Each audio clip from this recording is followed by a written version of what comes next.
નમસ્કાર. હું ડૉક્ટર મેહુલ પટેલ ગુજરાત સરકાર શ્રી દ્વારા જાહેર કરેલ ગુજરાત કર્મયોગી સ્વાસ્થ્ય સુરક્ષા યોજના માટે આપ સૌને અભિનંદન આપું છું.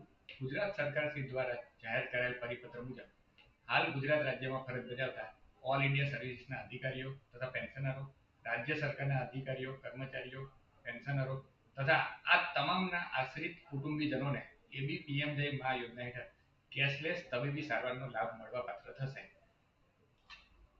આ યોજનાનો લાભ લેવા માટે આપને આયુષ્માન કાર્ડ બનાવવું જરૂરી હોય છે. એ બનાવવા માટે beneficiary.nha.gov.in પર જઈને તમારે લોગિન એઝ બેનિફિશિયરી કરવાનું થાય છે. એમાં જરૂરી કેપ્ચા અને આપનો આધાર બેઝ મોબાઈલ નંબર નાખવાનો થાય છે. આ મોબાઈલ નંબર અને નાખ્યા બાદ તમે જેવું લોગિન કરશો ત્યારે એક ઓટીપી આવશે. એ જરૂરી ઓટીપી અને કેપ્ચા નાખ્યા બાદ તમને આગળની આ સ્ક્રીન દેખાશે, જેમાં તમારે સ્કીમમાં પીએમ છે, સ્ટેટમાં ગુજરાત, સબ સ્કીમમાં તમે જો પેન્શનર્સ છો તો પેન્શનર અને રેગ્યુલર એમ્પ્લોય છો તો તમારે રેગ્યુલર એમ્પ્લોય, અને તમારે પછી ડિસ્ટ્રિક્ટમાં તમારો પોતાનો ડિસ્ટ્રિક્ટ નાખવાનો થશે અને સર્ચ કરવા માટે તમારે એચઆરપીએન નંબર અથવા પીપીઓ નંબરથી તમારે અહીંયા નાખીને કેપ્ચા નાખીને તમારે સર્ચ કરવાનું થાય છે. આ પ્રોસેસ કર્યા બાદ તમને આગળની સ્ક્રીનમાં તમારે કર્મયોગી પોર્ટલ ઉપર તમે જે ફેમિલી મેમ્બર્સ નાખેલા છે એ તમને અહીંયા દેખાશે, અને તમારે તમારું પોતાનું બનાવવું હોય તો તમારે અહીંયા એક્શન ઉપર જઈને ક્લિક કરવાનું રહેશે. તમે જો કર્મયોગી પોર્ટલમાં આધારનો ડેટા નહીં નાખ્યો હોય તો તમને એક આવી એરર આવશે, જે માટે તમારે શું કરવાનું થાય છે કે તમારા કર્મયોગી પોર્ટલ ઉપર જઈને આઈડી નંબર વાળા સેક્શનમાં સિલેક્ટ ડોક્યુમેન્ટ ટાઈપમાં આધાર વાળો સિલેક્ટ કરીને ત્યાં આધાર નંબર નાખવાથી અને એને પછી તમારે સક્સેસફુલી ઇન્સર્ટેડ થઈ જાય એવું કર્યા બાદ ફરીથી આ પ્રોસેસ કરવાથી તમે જાતે ઘરે બેઠા તમારા પોતાના મોબાઈલમાં આ પ્રોસેસ કરી શકશો.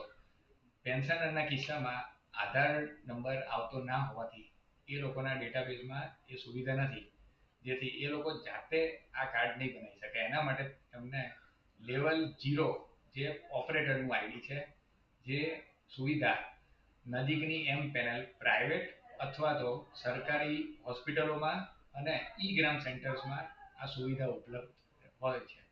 ત્યાં જઈને પેન્શનર્સે પોતાનું કાર્ડ બનાવવા માટેની પ્રોસેસ કરાવવાની થાય છે.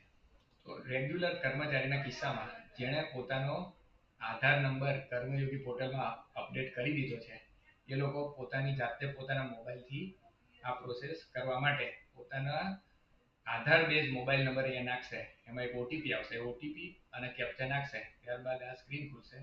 એમાં જરૂરી વિગતો ભરીને એચઆરપીએન નંબર અને કેપ્ચા નાખીને આ સર્ચ કરવાથી એના પોતાના બધા ફેમિલી મેમ્બર્સ જે એને કર્મયોગી પોર્ટલમાં અપડેટ કરેલા છે એ દેખાશે. એમાં ધારો કે એને પોતાનું કાઢવું છે તો એક્શન ઉપર જવાનું થાય છે. એ કરવાથી એને ત્યારબાદ એને આધાર બેઝ મોબાઈલ નંબરમાં ઓટીપી આવશે, એમાં ઈ કેવાયસી કરીને આગળની સ્ક્રીનમાં હેલો આપીને ત્યારબાદ એને પોતાનો લાઈવ ફોટો મૂકવાનો રહેશે. જે પોતાના મોબાઈલ અને જો કોમ્પ્યુટર હોય તો એમાં કેમેરાની સુવિધા ઉપલબ્ધ હોવી જરૂરી છે. એ પોતાનો લાઈવ ફોટો લેશે, ત્યારબાદ એણે પોતાના એડ્રેસની જેમ કે પિનકોડ નંબર, સિટી અને પોતાના ઇલેક્શન કાર્ડમાં જોઈને જે વોર્ડ નંબર છે એ બધું ફિલ કર્યા બાદ એક અહીંયા એણે પોતાનું જે સરકાર શ્રી દ્વારા પરિપત્રથી જાહેર કરેલું છે એ એચઓડીનું સર્ટિફિકેટ કે જેમાં એનો એચઆરપીએન નંબર અથવા પીપીઓ નંબર અને ફેમિલીની વિગત હશે એ સર્ટિફિકેટ અહીંયા અપલોડ કરવાનું રહેશે. આ પ્રોસેસ કર્યા બાદ એ અહીંયા સબમિટ કરશે ત્યારે એક અહીંયા નંબર જનરેટ થશે. આ નંબર ભવિષ્યમાં કાર્ડ ડાઉનલોડ કરવા માટે એને સાચવી રાખવાનું રહેશે અથવા એનો ફોટો પાડીને રાખી શકાય. આ પ્રોસેસ થઈ જાય એના પછી આ કાર્ડ અપ્રુવલ માટે અત્યારે આપણી દિલ્હીમાં લેવલ 1ની એજન્સી બેસે છે. એ જરૂરી દસ્તાવેજો અને તમારો આ ફોટો લાઈવ છે કે નહીં, બીજા કોઈ તકલીફો છે કે નહીં, એ બધું ચેક કરીને જરૂર પ્રમાણે તમને અપ્રુવલ અથવા રિજેક્શન આપશે. જો તમારું કાર્ડ અહીંયાથી રિજેક્ટ થશે તો લેવલ 2 ઉપર જશે, જેના પાવર ડીસીસી પીએમજય અથવા તો મહાનગરપાલિકા હોય તો સીપીસી પીએમજય એની પાસે એના લોગિન હોય છે, જ્યાંથી એ લોકો જરૂરી ચકાસણી કરીને અપ્રુવલ અથવા રિજેક્શન આપતા હોય છે. જો રિજેક્ટ થાય તો તમારે એની તપાસ કરીને શેના કારણે રિજેક્ટ થયું છે એ વસ્તુ પૂરતા કરીને ફરીથી આખી પ્રોસેસ કરવાની રહે છે. મોટાભાગના કેસમાં લાઈવ ફોટો ના હોવાના કારણે કાર્ડ રિજેક્ટ થવાના કિસ્સા બનતા હોય છે. આ પ્રોસેસ કર્યા બાદ તમે તમારું પોતાનું કાર્ડ જાતે જ અહીંયાથી એ જ સાઇટ ઉપર જઈને ડાઉનલોડ કરી શકાય છે. ડાઉનલોડ કાર્ડ ઉપર જશો ત્યારે ફરીથી આધાર બેઝ ઓટીપી આવશે અને એ ઓટીપી મૂક્યા બાદ તમને તમારું કાર્ડ આ રીતે બનેલું જોવા મળે છે. આપણા કિસ્સામાં પીએમજે એમ પેનલ હોસ્પિટલમાં હાર્ડ કોપીમાં કાર્ડ ના હોય તો બી ચાલે છે.